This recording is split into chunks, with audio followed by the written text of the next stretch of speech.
All rise. The First District Court of Appeal is now in session. All who have business before this court draw near, give attention, and shall be heard. May God save these United States, the great state of Florida, and this honorable court. Thank you. You may be seated.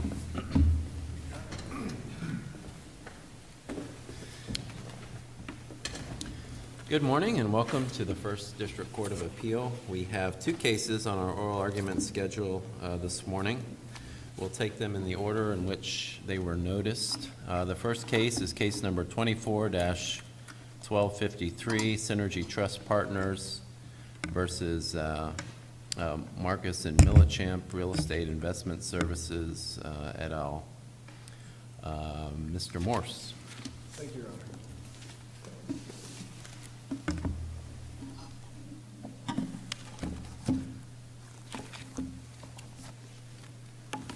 May it please the court. My name is Clint Morse. I'm here today on behalf of Plaintiff Appellate Synergy Trust Company, the trustee for various of the Borough family trusts. May I reserve 5 minutes for rebuttal? You may. Thank you. Your Honor, as alleged in the complaint, one of the Borough family members, Buddy Dillenberg, solicited the trust's investment in an apartment complex in Crestview, Florida. Synergy is the trustee for those trusts. The trust funded the purchase, invested the money in various LLCs that they own, and then Buddy also had an LLC stake in the complex, and he managed through that LLC. When it came time to sell, Buddy Dillenberg, through his LLC, bought the interest that would have flowed through to the family trusts at an $11 million valuation. 6 months later, without putting any significant improvements in the property, he resold it for $25 million. Your Honors, that does not happen, except as alleged in the complaint, without actual fraud. Well, it could in a fast-moving market, right? 2021, I mean, everything was going like up and to the right, so. Your Honor, go ahead. Your Honor, that would be a question of fact. Certainly, Yeah, we're not here about that, but I'm just saying, okay. It's, as alleged in the complaint, it is actual fraud. And in particular, actual fraud on behalf of the remaining defendants, Marcus and Millichamp and Josh Jacobs. And how did this happen? And why do we allege actual fraud? Well, we attached to the complaint the representations. We've got record page 33. This is December 2020. Josh Jacobs from Marcus and Millichamp emailing Dennis Robinson, the president of Synergy Trust Company, and saying, this is not a good market for this apartment complex. You then go to record 77. That's the opinion of value Jacobs provided to Mr. Robinson. And he said the property is only worth $10.4 million. But on the other hand, what did Mr. Jacobs actually know at that time? Well, I did pre-suit discovery, so I actually have that, and we look at record page 84. This is February, so a month and a couple of days after he's saying there's no market and it's only worth $10.4 million, he's providing Buddy with comparable properties that would value that valued those comparable properties at $140,000 to $150,000 per door. That would value this property at $20 million. Now, it seems like we're here kind of initially that there's a standing issue, correct? That the trial court, in looking at the structure of this, you had, I think the complaint had listed 27 trusts. You have 27 trusts or thereabouts. You've got 3 companies. Then you've got the company that's actually the party that controlled the apartment complex here. And the trial court said that suing on behalf of the 27 trusts is sort of a couple steps removed from the actual party in interest here. So what say you? Yes, Your Honor. Obviously, my contention is that the trial court should be reversed on that finding, and that the representations were to Synergy as the trustee for the family trust. And you can see this and understand why they were making these misrepresentations to the trust by looking at record page 37. And here, Mr. Robinson is stating, Synergy must be acutely cognizant of the fiduciary responsibilities it has to the family member's trust and interests it represents as the trustee. It is very difficult for Synergy to exercise its fiduciary duty without having all of the information available to it. But counsel, who were the parties to BF Crestview's closing agreement?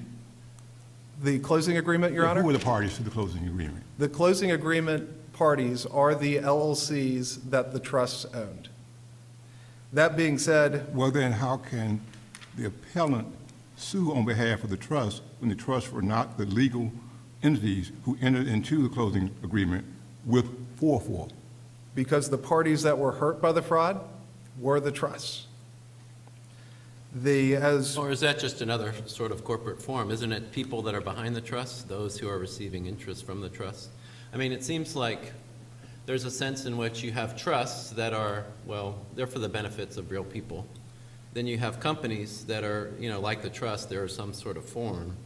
And then you've got BFC Crestview. And so your argument seems to be we want to go up a couple levels to a trust because there's some personal thing going on, which is, my sense is these are all family members. So it's really about those relationships.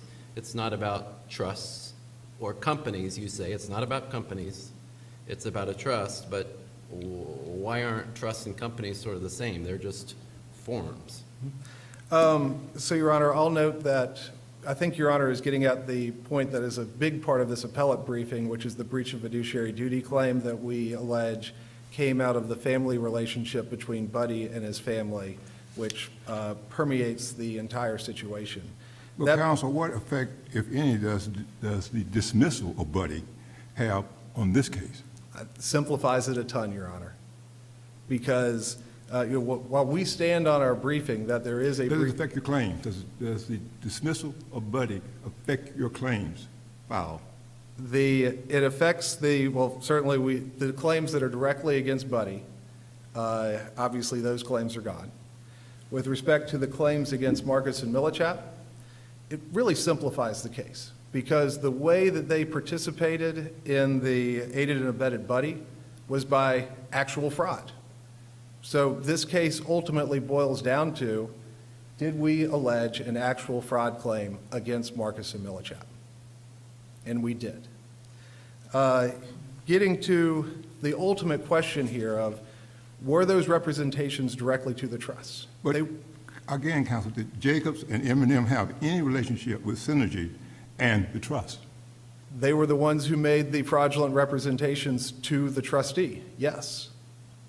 That's what's alleged in the complaint. What's alleged in the complaint and what is backed up by the exhibits to the complaint is that Jacobs and Marcus and Millichap made their fraudulent representations directly to Synergy as the trustee for the trust.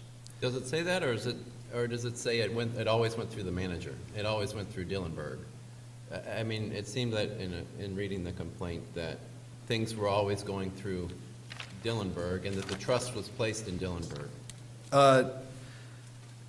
With respect to the fiduciary duty claim, first off, Your Honor, I will say that the trial court order is just the trial court order that the defendants submitted and says that there's a breach of fiduciary duty claim against Marcus and Millichap.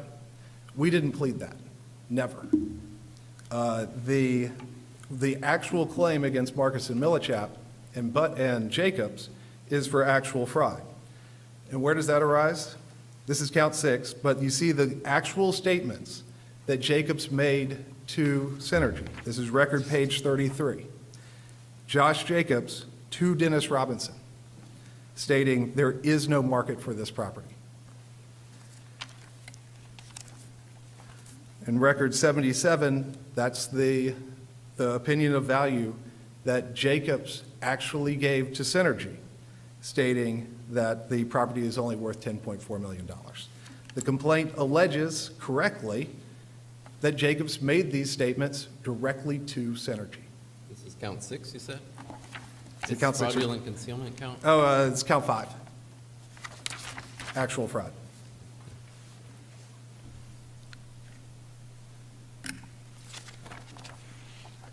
proceed.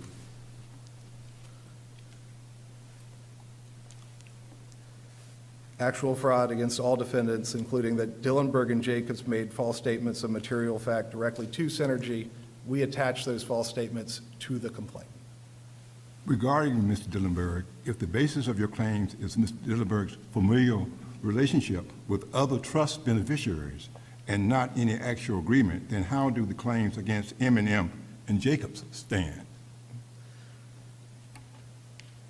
So,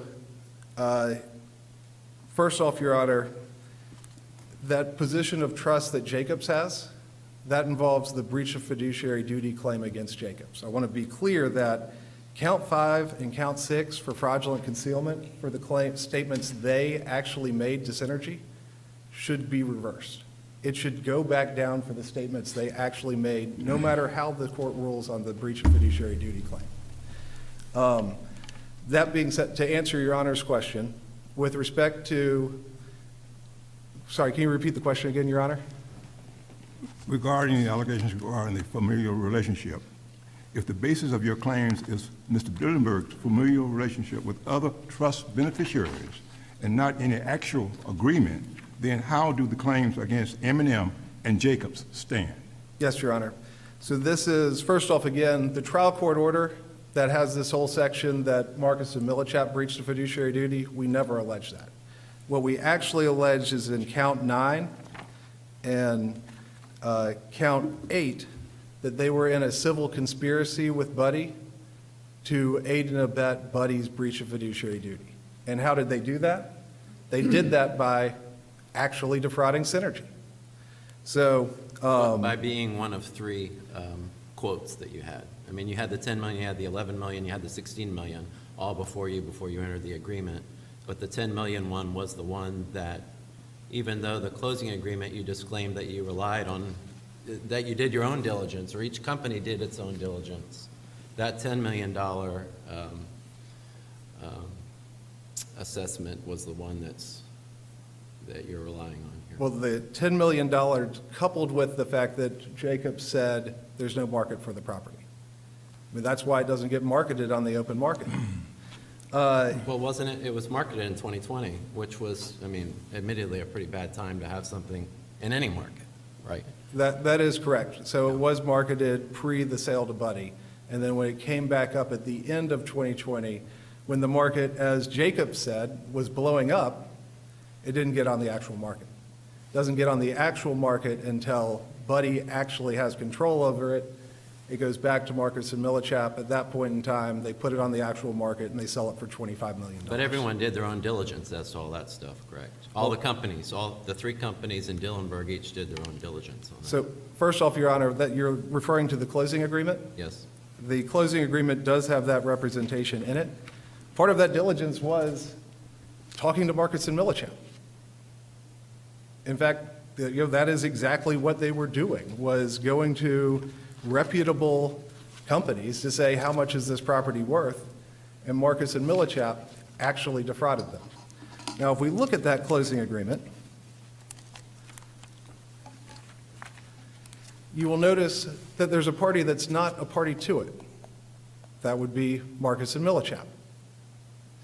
If we look at their case, Aubrey Partners, that's their primary case. What that case actually holds is that parties to a contract can release each other. But looking also at that language, and what that release means is that between the parties, you can't sue each other for fraud. But with respect to the third parties who aren't a party to that release, who are the actual speakers of the fraud, you can sue them. In order to get the benefit of a release, you have to be a party to that contract. Marcus and Millichap is not a party to the closing agreement. Counsel, as to your fraud claims, how should we construe the language in the agreement that the Crestview sellers were relying on their own experts and consultants? Yes, Your Honor. 2 points on that. First one is the one I just made. Marcus and Millichap is not a party to that agreement. They don't get the benefit of the release. Second point, the release itself carves out claims of fraud. If you actually look at the closing agreement, what does the release in the closing agreement says? It says you're bound by this contract except in cases of fraud. The parties actually retained the right to bring fraud claims, and Marcus and Millichap is not a party to that release in any event. So they cannot say that this release somehow gives them any rights because they don't have any privity to that release.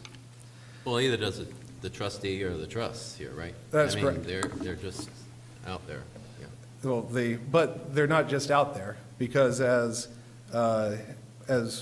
the complaint makes clear and the exhibits to the complaint make clear, the representations were to the trust, because in fact they were trying to convince the trustee that it was consistent with the fiduciary relationship. Well, the trustee had a dual role here, right? He was also the manager of the companies, the LLCs. So who was he talking to? That seems like a characterization that may or may not be. That would be a question of fact, wouldn't it, Your Honor? And it should go back down, and if they in fact prove that they were only talking to the trustee as the manager of the LLCs, they win. But the way it's... Are there cases out there that recognize it? It seems like you're hanging your hat on this special duty and special duty-oriented cases, which talk about shareholders being able to come in. In this case, we have shareholders of shareholders, I believe, is what we're talking about. Trusts that are shareholders in companies that are shareholders in the actual the direct harm entity.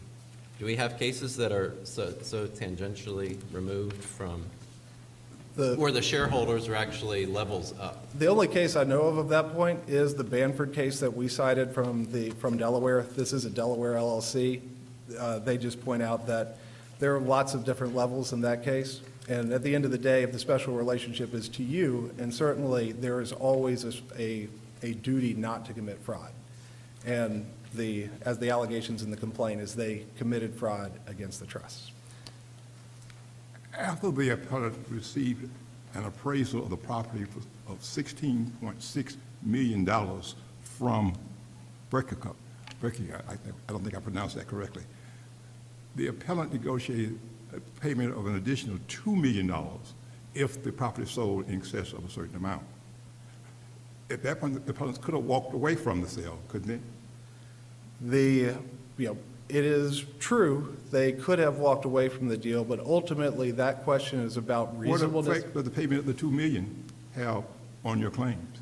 It has nothing against Marcus and Millichap because they're not a party to the closing agreement, and they have no right to allege the release in the closing agreement. And the closing agreement, in fact, retained the right to bring fraud claims. If there's no contractual privity between the appellant and the remaining appellees, and there seems to be no direct fiduciary responsibility, how would you describe the relationship between the appellant and the remaining appellees? I would describe it as my client as the victim of fraud, just like any other situation. So no relationship whatsoever, just they were told something that wasn't true. Is that your contention? That is the relationship that exists, is that, well, first off, Synergy, in fact, did ask Buddy to hire a broker. That's how Marcus and Millichap gets in the picture, because Synergy was trying to do its due diligence to protect the trusts. Ultimately, Marcus and Millichap, who was supposed to come in as an independent broker, defrauded Synergy. That's the relationship between the parties. There's no contractual relationship. It's just a broker who comes in that is supposed to be independent that in fact defrauds the trust. With that, Another question, counsel, for you. How could Jacobs and M&M conspire with 4-4 or B.F. Crestview when they were acting as agents?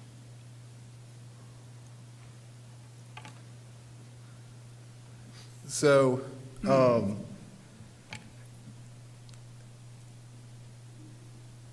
this is the argument that the representation agreement somehow precludes a aiding and abetting claim. The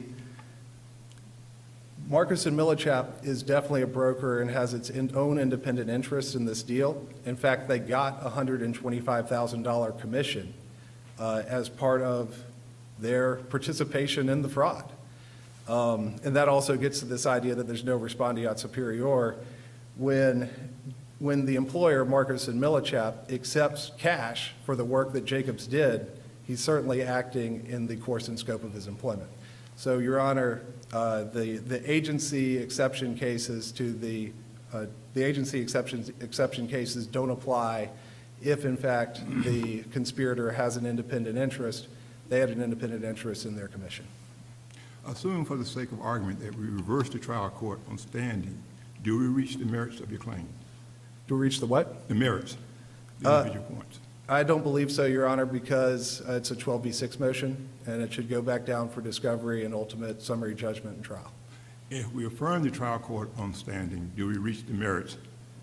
Your Honor, you would not reach the merits of the claims if you affirm on standing.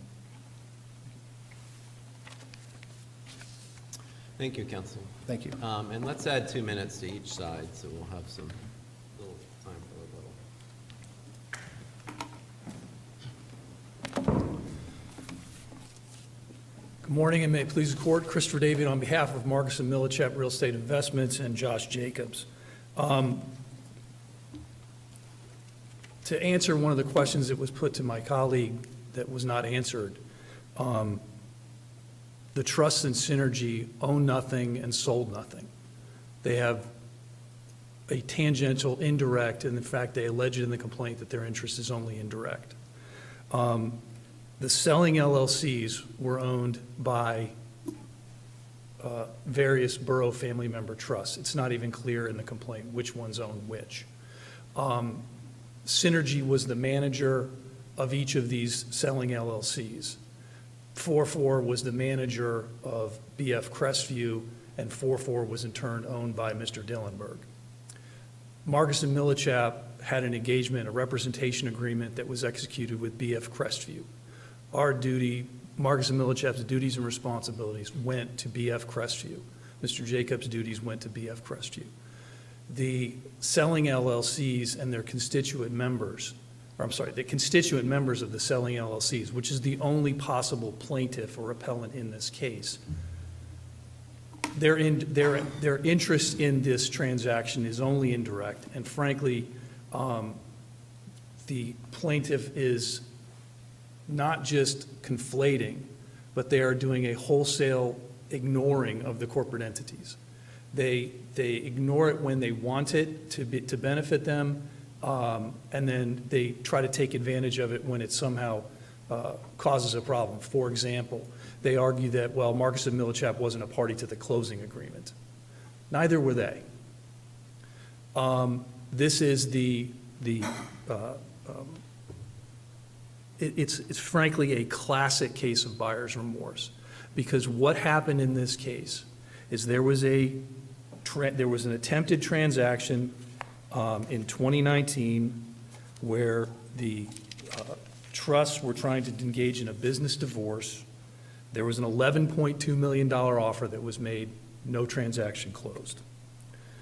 Marcus and Millichap was asked to market the property in 2020, and they prepared marketing material, no sale. Nobody wanted this property. The emails that were read to you were talking about, frankly, this property is too big or too small for institutional investors and too big for a private investor. But at the motion to dismiss stage, I mean, yeah, all that was true. They say 2020, no big deal, it should have been sold, what have you, I guess. But all that is, we're here on a motion to dismiss, and all that sort of goes to the facts. Well, that's true, Judge, but the problem is that it goes to the facts, and you have to go back to, we start and we end with standing. Who are these trusts? Who are these plaintiffs? As it relates to this case, it's nobody.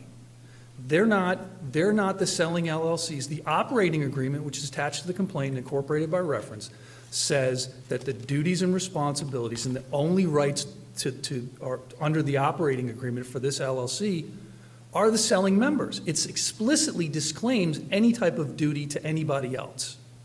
So the only people that could have any rights under this are the selling LLCs, and they are startlingly absent from this case. But it seems like their argument is that all that melts away when you're talking about families and fraud.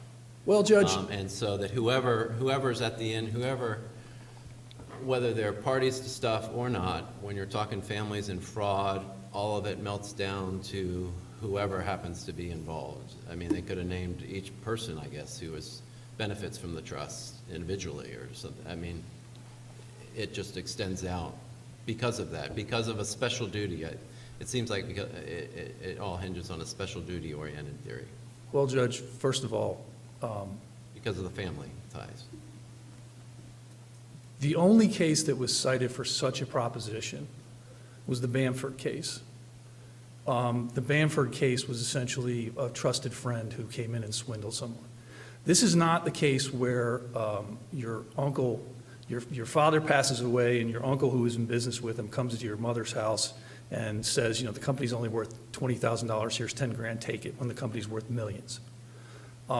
There were lawyers, there were sophisticated transactions, there were sophisticated documents, sophisticated LLC agreements, there were advisors, there's a representation that was put into this transaction, because remember, as you go through this transaction, you go through this series, this thing failed 3 or 4 times to close. And when 4-4 finally offered the $11.6 million, which was $1.2 million more than Marcus and Millichap said it was worth, $500,000 more than Integra said it was worth, and $400,000 more than he offered in 2019, they're going to closing, and they're on their way to closing, and they have a closing agreement drafted, and somebody finds out that, oh, Buddy's going to get, or I'm sorry, 4-4 is going to get post-closing financing on this. So Synergy says to Mr. Dillenberg, as the manager of 4-4, I want to see, and Synergy, by the way, is acting at all times as the manager of the selling LLCs, I want to see the Berkadia appraisal. The emails that are attached indicate that Mr. Dillenberg did not have it, 4-4 didn't have it, but he asked them for it. He asked Berkadia for their appraisal. And the Berkadia appraisal, which is based upon different variables than the Integra appraisal, which was in turn based on different variables than the broker opinion of value, came back at $16.6 million. So what did the LLCs do at that time? The selling LLCs through its manager Synergy, which, by the way, and this can't be lost, the selling LLCs are a 98% ownership stake in BF Crestview. The operating agreement of BF Crestview says that the majority of the members, through their manager, Synergy, could terminate 4-4 as a manager in an email. Don't have to have a meeting, don't have to go any hoops, send an email, 4-4, Mr. Dillenberg, you're fired. We're not doing this deal. Once they get the $16 million appraisal, they have a choice, which, by the way, is memorialized in Exhibit A to the complaint. It's the email from Mr. Robinson to Mr. Dillenberg. It's the second to last paragraph where he says, these are all considerations in making a determination about the sale, and there are a number of factors that Synergy, as the manager, considered in setting a purchase price. Appraisals are just one factor. That said, it's very difficult for Synergy to exercise its fiduciary duty without to the trust and to the selling LLCs, without having all the information otherwise available to it. Mr. Dillenberg then provided the $16.6 million appraisal that he asked Berkadia to give to them.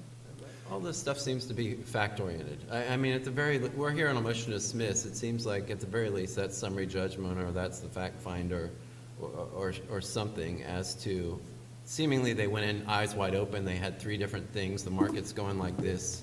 And they smelled, I mean, the emails attached to the complaint, they smelled that something was off here, but they went forward. Right, well, Judge, So, were they frauded or not, but that's not what we're here about. Well, the problem is you have to have the context for all this, because the issue here is that they have 4 different indicators of value here. And then there's a negotiated part in this clause, because these email threads attached to the complaint show it. There's an insistence for this non-reliance clause that Judge Lewis referred to. And the non-reliance clause says, because the emails make it clear that we didn't want to have nobody wanted to have an issue, none of the parties to this closing agreement wanted to have an issue about this price. Because the closing agreement says, in words in effect, the selling LLCs, and by the way, Judge, you're ignoring all this family and this familial stuff. Mr. Jacobs and Marcus and Millichap they're not our family.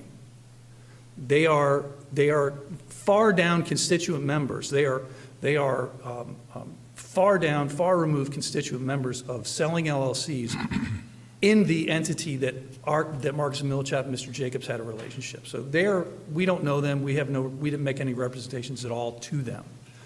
So they closed this. They have this non-reliance clause that says Synergy, as the manager of the selling LLCs, relied. They're all sophisticated.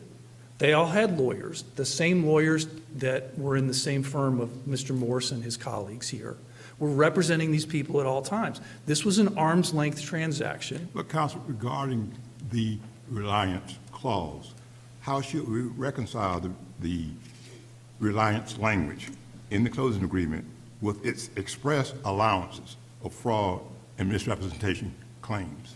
Judge, I think the most accurate reading of the closing agreement and that reservation of fraud claims is reservation of fraud claims, fraudulent statements made in the agreement.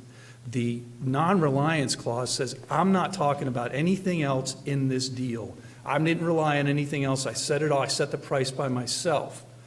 The reservation of fraud would be, as we briefed it in our answer brief, would be related to a fraudulent statement. For example, BF Crestview didn't own the real estate, or the selling LLCs didn't own, or there were a representation as to their authority to bind themselves. They didn't have their estoppel certificates weren't true or something to that effect. That's the only reservation that's arguably in there.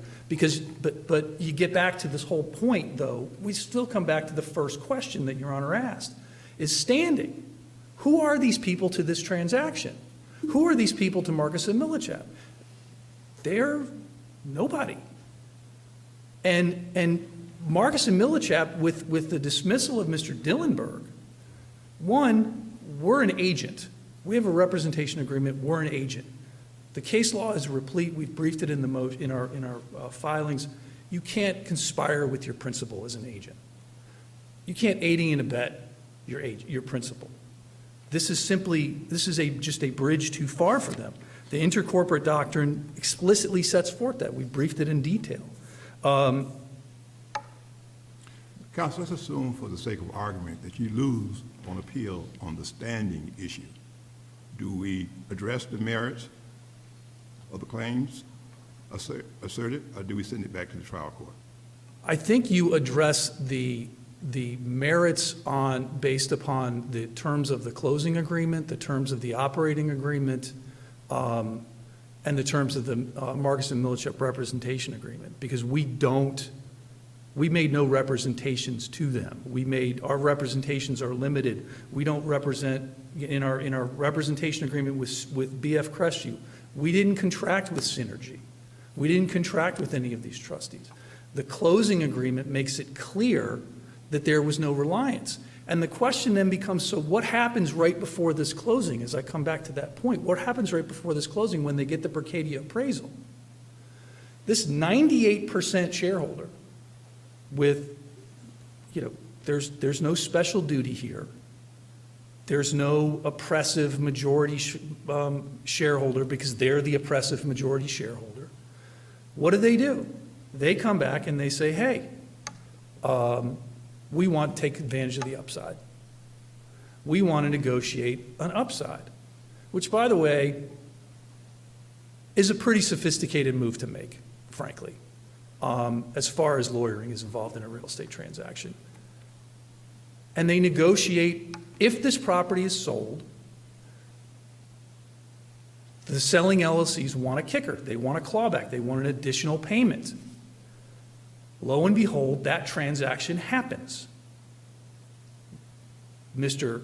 44, as the manager, notifies them that the transaction closed, sends them a check for $2 million, and they cash it. They don't complain about it, they cash it.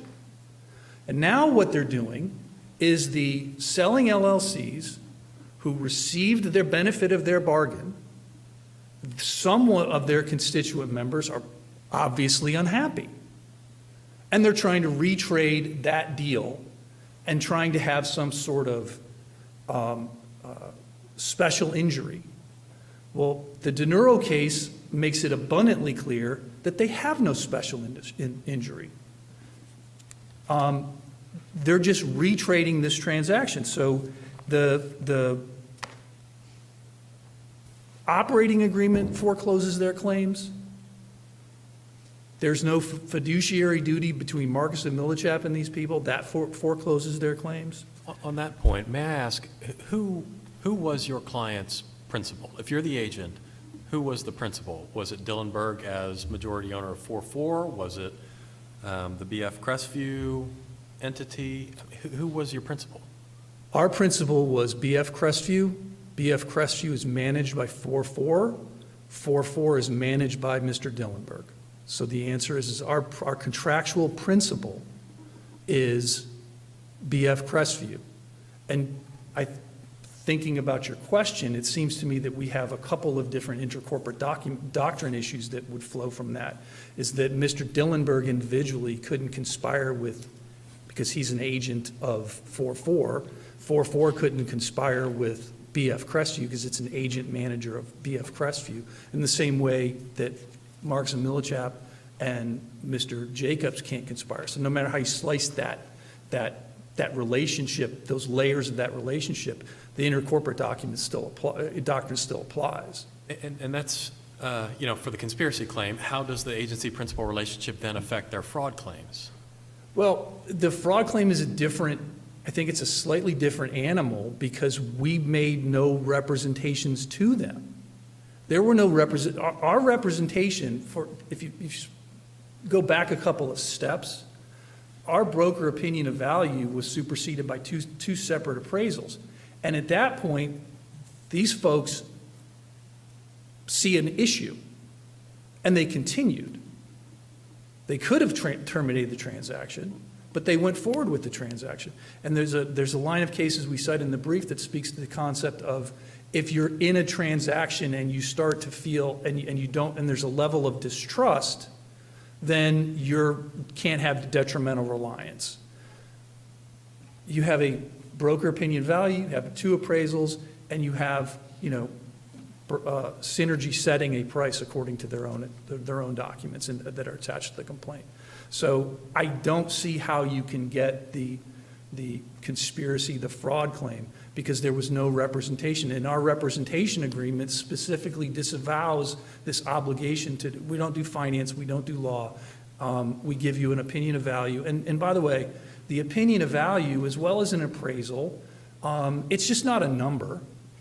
There's variables in there that you consider. There's cap rates, and Integra used a different cap rate than Marcus and Millichap did, and that affects the value that comes out of there, affects the end product that comes out of the analysis.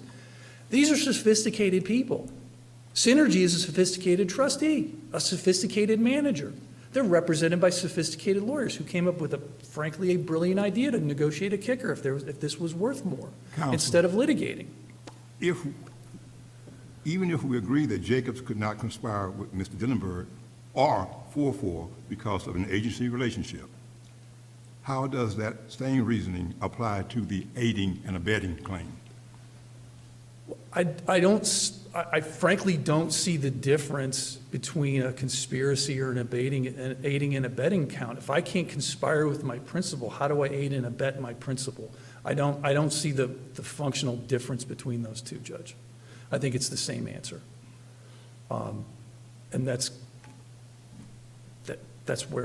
my view of the world on that one, Your Honor. I think it's all set forth in our briefing. With that being said, unless the court has any further questions. Let me ask you one other question. Sure.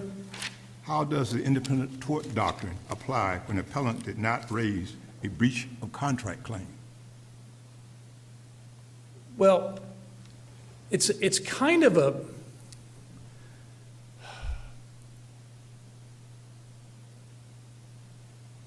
they can't raise an they can't raise a contract claim because they're not parties to the closing agreement. Of course, they're ignoring that fact. So the independent tort doctrine, there is certainly some case law out there that suggests if you're not a party to that contract, you can't raise the independent tort doctrine. But that brings us all the way back to our first question was, how do these folks have standing? So the independent tort doctrine is kind of a difficult question because, again, the trusts and Synergy are not parties to the closing agreement, but if they were, this would be a classic independent tort doctrine, if they were in fact parties to the because they're suing in fraud, or they're suing in tort for exactly what they bargained for. And actually, they really wouldn't, frankly, they probably wouldn't even have that because they got exactly what they bargained for. There was a deal, they got it, they received the benefit of it. And there's no there. They're not, they don't belong in this case at all. And there is no case at all. If there are no other questions, I think I'm done. When the transaction became sort of a sale among the members of BF Crestview, and so you have 4-4 sort of being adverse to the other members, who was the principal for your clients? Was it still BF Crestview? Contractually, it was BF Crestview acting through its manager 4-4. I hope that answers the question, Judge. It does. And then if they're alleging facts that say your clients were having side conversations with 4-4 that benefited only 4-4's interests, then again, where does it place the principal agency relationship with regard to their fraud claim?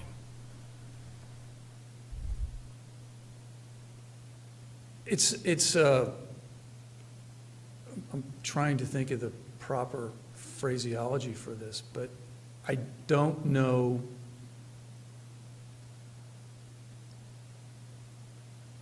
Our contact person, the signatory to our contract would have had to have been BF Crestview by its manager 4-4, by its manager, Mr. Dillenberg. So I think it's all, again, it's all subsumed in that loop of because you have to get to a person. So, I don't know how how that intercorporate doctrine would not apply. It's getting relatively tangential because it's going down the layers, but you still have to stay within the layers. Thank you. Thank you, Mr. David. Mr. Morse. Thank you, Your Honors, for the additional time. Judge Treadwell, I think your last question was pretty much directly on point with our 6th cause of action for fraudulent concealment. Once Marcus and Millichap and Jacob spoke to the trust, and by the way, that's the way it's alleged in the complaint. The characterization they want to have is that they were talking to Synergy as the manager for the LLCs. As the discussion with Mr. Osterhaus was earlier, the way it's alleged in the complaint is they were speaking to Synergy as the trustee for the trust. But once they speak and they say this property is only worth $10.4 million and that there's no market for the property, under the fraudulent concealment claim, they have a duty, while they're still involved here as the broker, to continue to update what they previously said. And as we pointed out in February, they pointed out to Buddy, and only Buddy, that the comparables would value this at $20 million. And in March, they say the market is blowing up, but they only tell that to Buddy. That is, Your Honor, the fraudulent concealment claim, and that claim should go back to the trial court. As to the idea that the carve-out and the release for fraud claims only applies to inter-contract fraud, we briefed this, but after the Arbery case, the case they rely on, is the airborne health case, which is directly on point with this situation. There's an exclusive remedy provision exactly like Arbery, but unlike Arbery, there's a carve-out that says except for claims involving fraud or intentional misrepresentations, exactly like this closing agreement. And what did Delaware say? Unlike a similar provision, exclusive remedy provision in Aubrey, this provision preserves the party's right to pursue claims involving fraud or intentional misrepresentation. It does not contain language that would limit the right to claims to fraud or misrepresentation based on contractual representations in the agreement, and I'm not going to imply such limitations. That's the case that is actually on point and says that when you explicitly carve out fraud claims, you can bring fraud claims. And with that said, Your Honor, again, we rely on our briefs with respect to the fiduciary duty and aiding and abetting fiduciary duty, but at a minimum, the complaint alleges facts that allow the fraud claim and the fraudulent concealment claim to go back down to the trial court. Thank you, Your Honor. Thank you, Mr. Morris.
All right, our second case this morning is case number 24-2569, Brian Layton versus Kratos Logistics and Ascendant Claims Services. Mr. Weiner. Yes, thank you, Your Honors.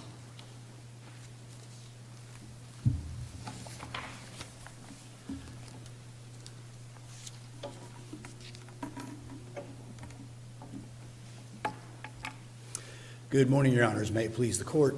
I'm Mike Weiner here from Tampa, Florida, on behalf of the claimant appellant Brian Layton. I'd like to reserve 5 minutes for rebuttal, please.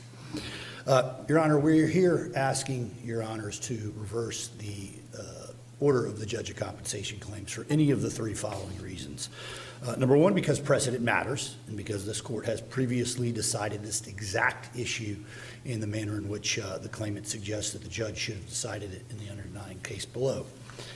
Number two, because the opinion or the order of the judge fails to honor the plain language of the statute when it comes to the term furnish, right? It's no iteration under which the carrier in this case could reasonably have been determined to have furnished medical care that they never knew of and never authorized. And number three, because of the plain language of the statute. Most particularly, there has been a substantial and material amendment to Section 440.19 that occurred in 1994 that dramatically changed the verbiage of the statute, and that the operative phraseology now considers that the statute of limitations shall be triggered 1 year from the date of payment. It is no longer 1 year from the date of furnishing of medical care as the statute previously was written in the version prior to 1994.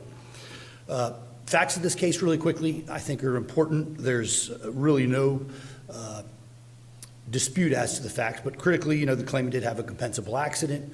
What we know from the adjuster's testimony and from the claimant's testimony is the carrier did not immediately authorize care. As a matter of fact, it was over 2 weeks before he was ever contacted and given any, indication as to what he's supposed to do about getting care under the workers' comp system. He advises his employer immediately of the accident. He tells his employer, I'm going to the emergency room. He hears nothing from the employer after that, so he seeks out care with Dr. Bartoli on his own. Dr. Bartoli, who is clearly unauthorized according to the carrier's admission in the case and according to the judge of compensation claims findings, comes, does a house call visit for the claimant, and subsequently, the employer carrier pays for that visit some year and later, approximately May the 10th of 2023 is when the carrier pays for Dr. Bartoli's visit. Our contention is the statute of limitation was told 1 year from the date of that payment. Yeah, Judge? let me ask you a foundational question about the statute of limitations. 44019, subsection 1, talks in terms of, you just said he advised his employer, or maybe 10 days later, or what have you. But then it says petition filed within 2 years after the date. A petition needs to be filed 2 years after the date. Am I reading that right, that a 2-year statute of limitations would have started right about that time in which he notified his, well, I guess from the date of injury, that a 2-year statute of limitations begins to run at that point? Although that's not an issue that I think we addressed in our briefs, I would agree, yes. Okay, and But then I in think- subsection 2, I mean, I'm getting to a point here, subsection 2, then if any benefit or furnishing of treatment care attendance is provided, that 2-year statute of limitations gets tolled for a year each time the benefit gets provided. Well, and I think more critically, and if I could put a finer point on your point, 1 year, it gets told 1 year from the date of payment. That is what the unambiguous language of this iteration of section 440.19 And in this case, there states. are at least a few payments. Well, they backdated some disability payments. I see there's an EMS payment, February 22, radiology payment of May 22, payment to Broward Health on November 22. So it seems to me that because the disputed PFB in this case was only 25 months out from the injury itself, that when you're talking 2 years, all we need is tolling for a month, and this case is free. I suppose that would be an easier way to look at it than the way that we analyze it. You get Because to the there were same 3 result. payments Yeah. that in the very least told it for a year, it seems like a year and a half. So we would be looking at 3.5 years post-tolling under 440.19 in which to file a petition. Yeah, I would agree with that interpretation as well. Again, I think we probably took a different path to get to the argument that the judge made a mistake and that the statute did not run in this case, but that is So it seems to me like this isn't even close. not even close. Not even close, not only by Your Honor's interpretation, but also not even close by virtue of the fact that the claimant filed his petition for benefits within 1 year of the date that the last benefits were paid in this case. And the last benefits paid in this case were obviously the Well, that's May more of the 10th. dispute that you all have been having, but it seems to me like I just read 440.19 and wait a second, why are we even talking about this? Because Right, this is- why are we even here? Okay. Correct. All right, go ahead, sorry. All right. I guess I'll kind of get back to embracing the point that you made, but I think, what I would offer you is some secondary and tertiary reasons for reversing the judge of compensation claims. What I led with originally was that precedent does matter, right? And that this court in the Creed case and in the Arboleda case unambiguously held, now granted, this was a prior version of section 440.19, but in all other material respects, the tolling provision was the same. And what the court held in those cases is where there is not prior authorization that exists, or whether there's some question as to the EC's acceptance of responsibility, that the actual furnishing of medical care, right, does not occur until the carrier actually pays the bill. Now, what do we know in this case? It is a matter of undisputed fact. The carrier has conceded this, that the care with Dr. Bartoli was not authorized, right?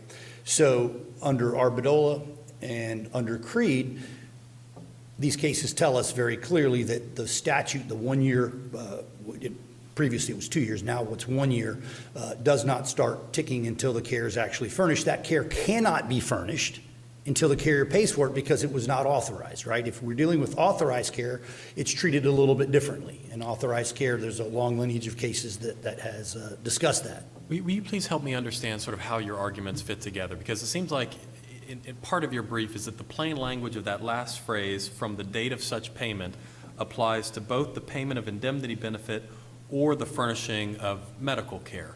So does the tolling ever begin anymore from the date of actual care, or is it always based on such payment as you argue later? Yeah, I In other would words, sub- are these precedents about the line between unauthorized and authorized even applicable now that we have the amendment? Perhaps, well, if you were to accept my interpretation of how the statute is plainly written, then I would submit to you these other cases don't even really matter anymore, right?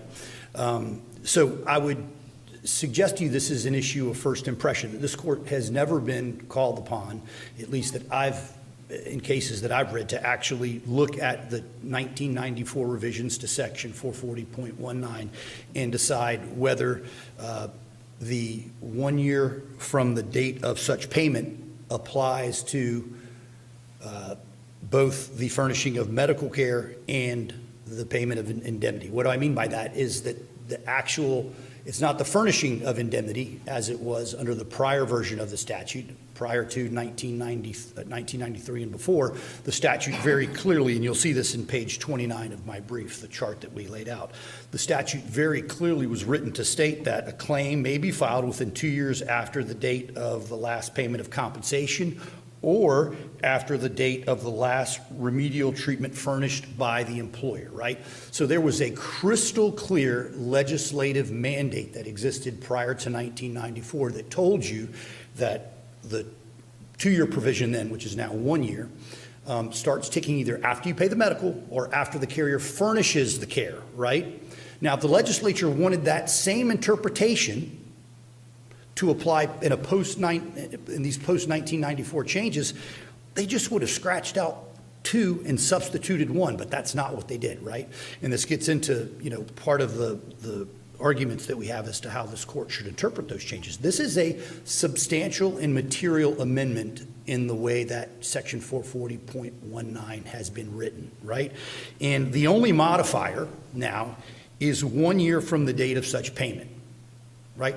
And there's no rule of grammar, no rule of statutory construction that would allow you to take that modifying phrase that states 1 year from the date of such payment and have it only refer back to the initial, which is the provision of indemnity benefits or payment of indemnity benefits.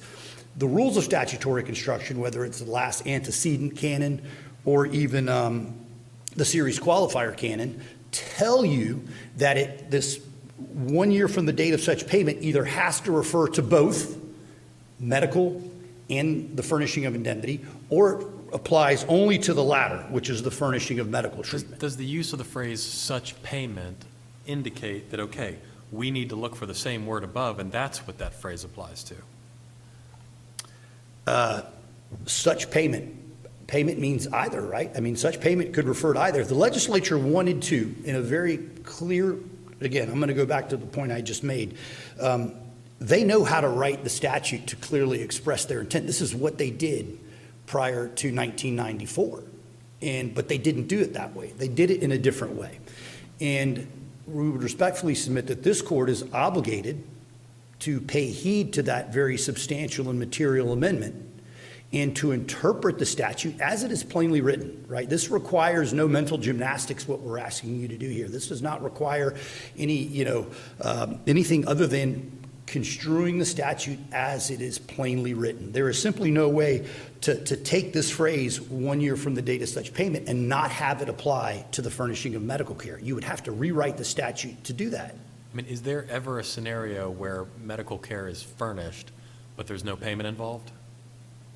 Well, there could be, a carrier could conceivably, well, actually, I would say probably not, because the furnishing means the providing of care, right? So the claimant can receive the care, but unless that bill is paid, the carrier really hasn't furnished the care at all. I think that the furnishing of care goes hand in hand with the providing of the care, because if the claimant is somehow or another remains legally responsible for that care, right, say it's an unauthorized visit like it was in this case, then the carrier hasn't furnished him with anything, right? He's received the carrier has furnished or provided precisely nothing. And this is, again, we get into this in our briefs about what is the plain language of the meaning of the word furnish, right? When we look at the supremacy of the text, which this court has followed in case again, it tells us, we look at these words in terms of their ordinary common sense meanings. If the PFB here was filed a month earlier, it would have been within the 2 years of within 2 years of the injury. I believe it would have, yes, Your Honor. Would this have been, would we be having this argument about subsection 2 of the statute? Or is sort of subsection 2 the whole playing field here, and it's? Well, if the PFB was filed within the first 2 years of the statute, I don't think there'd be anything here to discuss.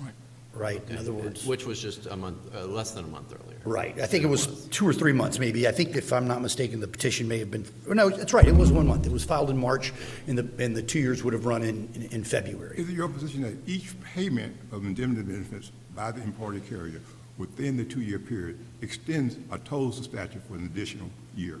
Well, I think that's the fair reading that Chief Judge Osterhaus assigned to sub-provision 1. And I think that's the proper way when you read these 2 provisions of the statute, section 1, section 2, in pari materia. I think that's the only logical conclusion at which you could arrive. In this case, is there any evidence in the record that the employer carrier knew of Mr. Bartelli's treatment or of the claimant's desire to seek treatment until the claimant sought reimbursement for the said treatment 15 months after the treatment was rendered? No, Your Honor. To answer your question, no, the carrier wasn't aware of that, but I would submit to you that that was a consideration identified by the judge of compensation claims, but I would submit to you that it's pointless, right? It doesn't make a difference. It doesn't matter. The carrier had this is a carrier monitored system. The carrier had all the tools at its disposal if they wanted to find out what happened with the claimant and what medical treatment he would have received before he went to Concentra, that they finally authorized some 2.5 weeks later. They could have taken a recorded statement. They could have deposed him under section 440.30, either before or after a petition had been filed. They had all the resources Claimant available. was represented by counsel, though, right? Pardon me? Claimant was represented by counsel. He was represented by counsel. His counsel made the claim for reimbursement. His counsel claimed the reimbursement on his behalf, correct? Under your reading of the statute, though, it seems as though the claimant has some control over when the statute is told by when the claimant submits the bill for reimbursement. Well, yeah, I think that's the way the nuances of this case certainly play out. So I can't escape that fact. It's true. By the same token, the carrier had every resource to be able to investigate that, and they didn't. I just don't think it really is a relevant consideration under the plain text of the statute, right? The fact that the claimant had this information for whatever reason, I don't know why the record's silent as to it. Why did he wait as long as he waited? But the bottom line is, look, the carrier... Was compensability of the claim an issue? No. In the proceedings below? No, once the employer finally reported the claim to the carrier did accept the claim as compensable. So this was a compensable claim, just as the claims were in Arbitola, just as the claims were in Cree. I see I'm in my rebuttal time, so I'll save the rest for rebuttal. Thank you, Your Honors.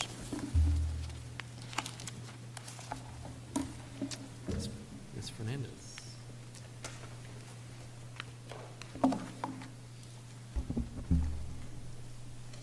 May it please the court?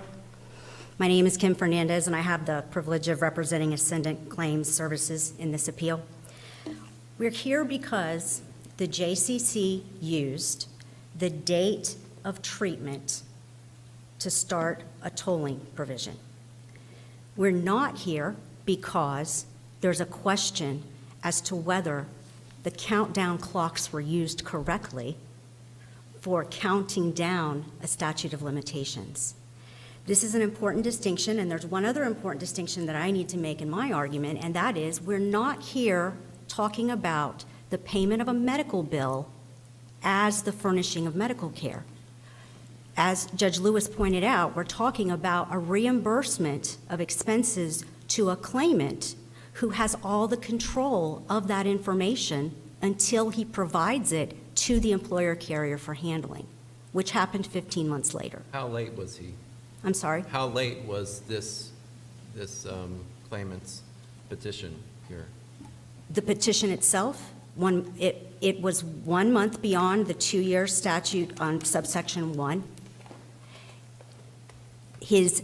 Another thing that was late, though, that I can't forget to mention is that he waited 15 months to submit any information about treatment that he sought on his own so that the carrier could deal with it. What the claimant's asking this court to do. But you're saying it would be no problem if you would have waited 14 months. But because it kicked it over the 2 years, it was a problem. Your Honor, it's always a problem when a claimant holds on to information that it wishes the employer carrier would act upon and then gives it at a later time. It's always going to be a problem when an argument is raised that the carrier didn't do what they were supposed to do if the claimant was the only person in possession of that information. Well, it's not a problem if he waits from the 13th month to the 14th month, but you're saying it is a problem if he waits from the 14th to the 15th. Well, it's not, you know why it's not a problem? He got paid his reimbursement. So it wasn't a problem. The problem the claimant has is that the judge didn't use that reimbursement date for statute of limitations. The judge used the date that he got that treatment with the unauthorized doctor that nobody ever knew about for 15 Counsel, months. is reimbursement to the claimant the same as a payment under the statute of medical benefits? A reimbursement, obviously, is the payment of a check to a claimant. However, under 44019, the provision of benefits, the only benefits that a workers' comp claimant is entitled to is money for lost wages, just to put it simply instead of using the statutory terms, money for lost wages and medical care. So the payment of money for lost wages is a payment under the statute. The payment of medical bills for authorized treatment is the payment of, the benefit was the treatment to the claimant, not the payment to the third-party provider. Does that make sense? I hope I'm answering Your Honor's question. The payment of the reimbursement of expenses is categorized by carriers as a medical benefit because reimbursements only occur for medical aspects of their case. What the claimant's asking this court to do is actually reverse itself on a long line of cases going back 25 years, starting in 2005 with the Fontanills versus Hillsborough case, and as recently as 2024 with the Ortiz versus Winn-Dixie case. Two others to mention in there are the Gore versus Lee County case in 2010 and the Cheyenne versus City of Hollywood case in 2019. All of those cases contain this court's statement that the payment of compensation and the furnishing of medical treatment is what starts the tolling period for the statute of limitations. Your Honors, Judge Lewis and Judge Osterhaus, you were a part of a concurring opinion in Hospitals East versus Hampton in 2021, where in that case, on the 2011 version of the statute, which is the same version we're dealing with today, said the payment of an attorney fee is neither a payment for compensation nor the furnishing of a medical treatment. Those are the only two events that will extend the statute of limitations under 440.19.2. I point that out because over the past 30 years since this statute was amended, this court has weighed in on it. This court has interpreted it. And the claimant can't have it both ways, calling it a plain and simple, unambiguous language in the statute, and then also dig all the way down into the statutory history, the legislative history, the legislative intent. It's one or the other. And this court has weighed in on this time and time again, as cited in our brief. Let's talk about the most recent one, right? The Winn-Dixie versus Ortiz case. Yes, that's sir. pulling, first of all, it doesn't even cite 440.19. It doesn't discuss it at all. It just pulls language from cases dating from the mid-90s and earlier. Mm-hmm. So do those cases, with respect to this tolling provision, still control? The cases that I cited deal with the new version. I'm not sure if Ortiz did or not. I understand what Your Honor is saying. It's going to depend on the date of accident as to which statute it's dealing with. Another word to throw in there, so if we're defining words like furnish, the Ortiz case does use the word rendition. It says that the rendition of treatment, not the billing or the reporting of the treatment, is what tolls the statute. Billing is another important word because we're not dealing with billing. We are dealing with reimbursement to a claimant.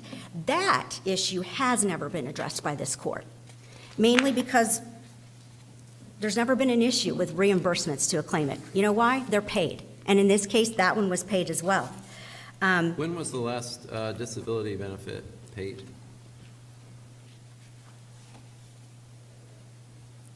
I don't know the specific answer, Your Honor, but the evidence in the record will show that it was sometime in 2022.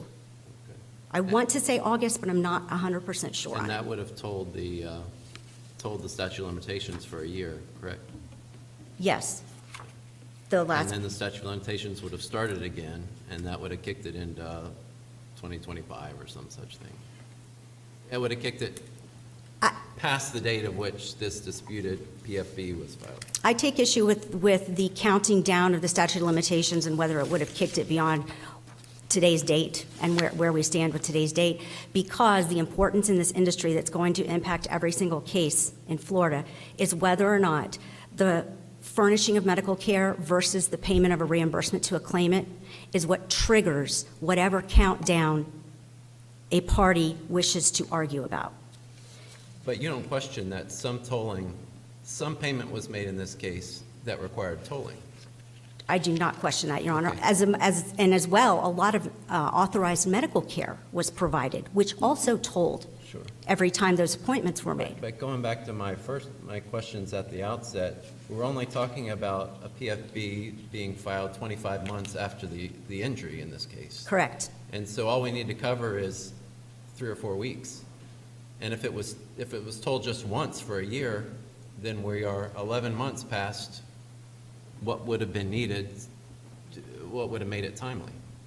I understand Your Honor's point. Unfortunately, it's not a part of this appeal. It wasn't raised by the JCC. It wasn't raised by the parties in the briefs. And so the countdown of when the statute, But you're asking us to apply 44019. I mean, we can read 44019 and apply it here, and it seems like there's no real issue.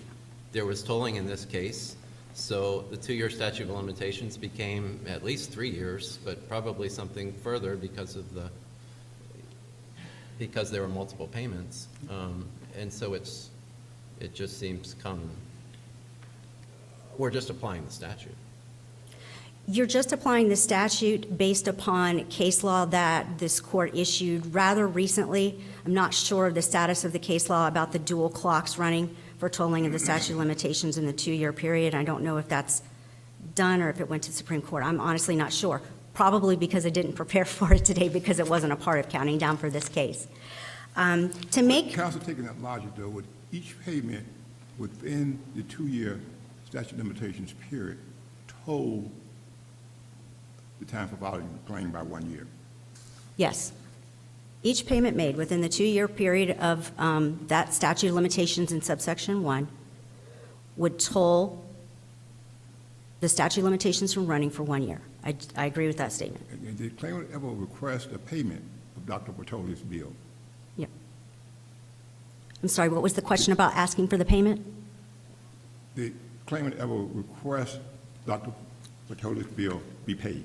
Correct. Never. Did he? No, I'm sorry, Your Honor. It was not requested until 15 months after the treatment was rendered, when his attorney submitted it to the employer carrier's attorney. There was never any indication that this treatment occurred, no medical records provided, anything. So the first time the carrier knew about it was 15 months after it happened, and the carrier took care of it the very next day. They paid it. How does this particular issue, how does it impact our entire industry and every case beyond this one? Because historically and statutorily, the employer carrier maintains control of medical benefits in order to expeditiously place needed benefits in the hands of the claimants. If they don't do that, there is a self-help provision in the statute, and that's what the claimant availed himself of in this case in seeking unauthorized treatment that he never advised the employer or the carrier about. 3 days after he went to the emergency room, 3 days after the date of accident, he questioned how he was going to receive ongoing care. The ER told him to follow up with his PCP, and so that's what he did. He followed up with a primary care physician 3 days later, being Dr. Bartoli. He did not tell anyone, he paid the bills, and that was the end of that, until 15 months later, when his attorney said, hey, you can get paid back for that, give it to me, and submitted it to the employer carrier. So, equating the furnishment of benefits with the payment of a reimbursement places control in the hands of claimants, because an employer carrier can't reimburse a claimant for something that they don't know about. You know, earlier this year, I litigated medical mileage because claimants under that's section 440.13 are entitled to reimbursement for the mileage that they travel to doctor's appointments with authorized doctors and actually to pharmacists to pick up their prescriptions. But the claimants can't get that benefit until they tell the carriers where they traveled and how many miles they covered in that travel time. It's in the claimant's hands. And the reason I litigated this issue earlier this year was because a claimant submitted 10 years of mileage logs for payment. And the claimant was paid for those for that mileage based on all those logs. But it was a nightmare to verify all of the entries of logs for a 10-year period of time, but that is the benefit that the claimant is entitled to under the law, and that's what they got. But to now think back to that happening and to think about that submission reviving a case close to 10 years after the statute of limitations possibly could have run if the claimant didn't seek treatment for long back when the date of injury, a date of accident happened, to be able to revive a case on their own years later by submitting such a log is a dangerous proposition for the entire industry. How do you, sorry, It's okay. how do you make sense of the new statutory language from the date of such payment as it relates or doesn't relate to the furnishing provision? Payment appears twice in this subsection. It appears in conjunction with the payment of indemnity, and it appears again with a qualifier such. Okay, so your position is that there is no connection between the last phrase from the date of such payment and the furnishing remedial treatment, right? That is my reading of the statute, but I do have one point to make on that because there's lots of case law from this court that says if an employer or carrier shuts you down and says, no, we're not going to authorize that doctor, we're not going to authorize this treatment, we don't think you got hurt at work, and the claimant has to go get their own treatment. And then the employer carrier changes their course later on in the case. Maybe discovery shows a video that indicates the accident truly did happen at work, and the employer carrier changes their course. If that happens, then there's no way to distinguish. The payment then of those medicals after the fact does equal the furnishment of the benefit because until that day, nothing was furnished in the way of a benefit, if that makes sense. And I think I understand how you get to that sort of qualifier through the case law. Yeah. Do you have a basis in today's statute for that scenario? A basis in today's statute for the scenario of furnishing. So that's how you're interpreting the phrase furnishing the same way that the 90s and 80s court did as well. Is that correct? Well, I would say I'm interpreting it the way this court has, because this court has said it several times in the cases that are cited in my brief. They've said it. The provision of medical treatment, the rendition of medical treatment, the furnishing of medical treatment. Those are the terms that this court has used time and again as the start of a tolling period. Well, Counsel, you do agree that 448.19.2 is clear and unambiguous? I agree. This court has said it time and again. They've interpreted the plain meaning of the statute time and again, and they've always used the furnishment date of the treatment as the starting of the tolling period. Equating the furnishment of benefits with the payment of a reimbursement puts control back in the claimant's hands and more importantly, makes the employer carrier lose control of benefits that they should be providing to a claimant under 440, but they don't know about it. I don't know if there's any other families like mine that operate like this, but when my family does a puzzle at home, some of us hold a piece. We steal it, and we keep it until the end, because then we get to put that piece in and say that we finished the puzzle. That's the kind of gamesmanship that goes on in my house, but that kind of gamesmanship has no place in the workers' comp field. Holding on to something in order to save yourself from a statute of limitations later has no place, and that is certainly not what the legislature contemplated when they wrote this statute. They wrote the statute to allow a claim to die a natural death based upon the provisions in 440.19, and they did not intend to provide a gotcha provision to hide a benefit from an employer carrier so that it could later revive the entire case for the reimbursement of an expense. If your honors have no more questions for me, I would just ask that the JCC be affirmed in this case.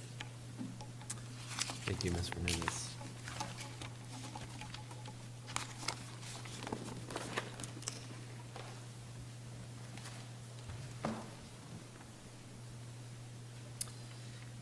Thank you, Your Honors.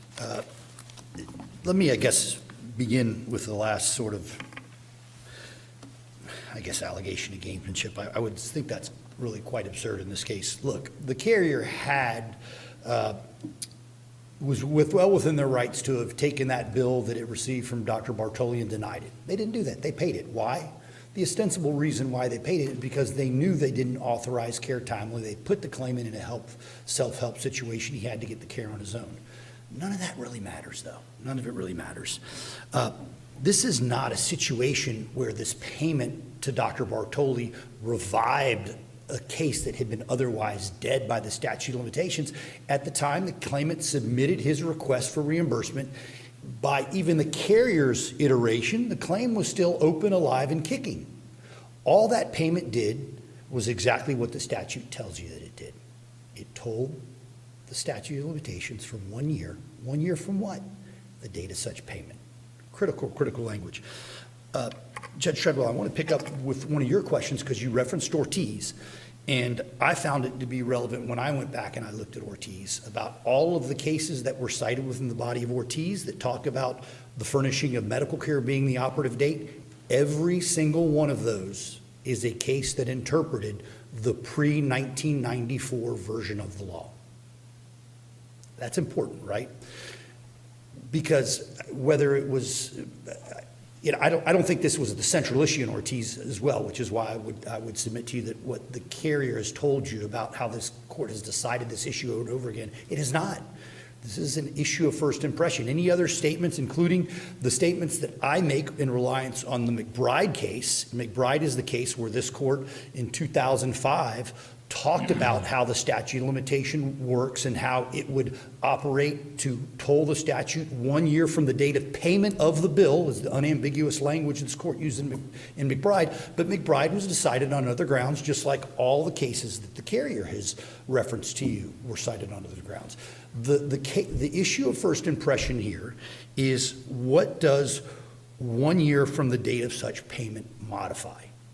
The carrier would have you believe that it jumps the nearest antecedent, which is the furnishing of medical care, and applies only to the payment of medical. That makes no sense.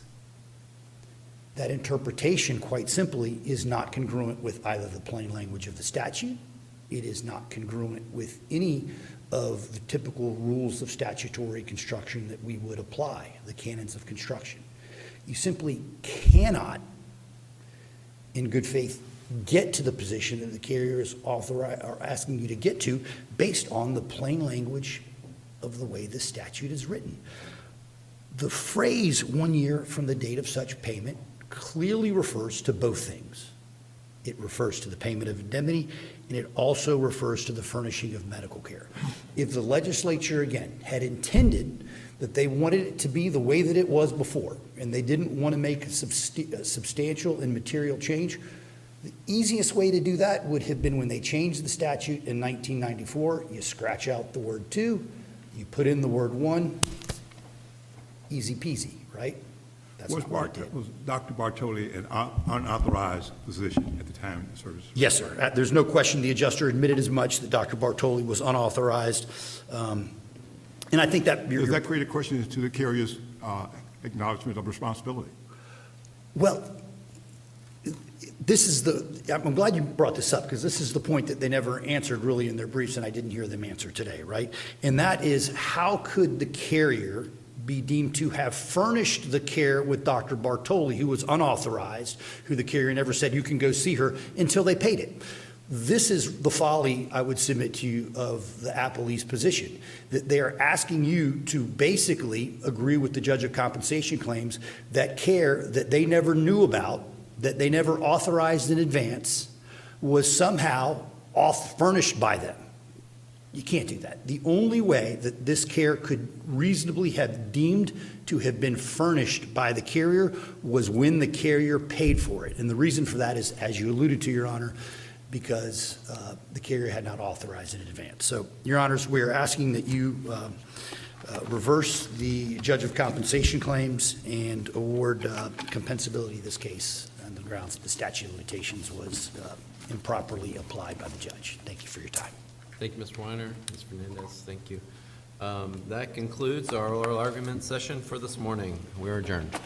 All rise.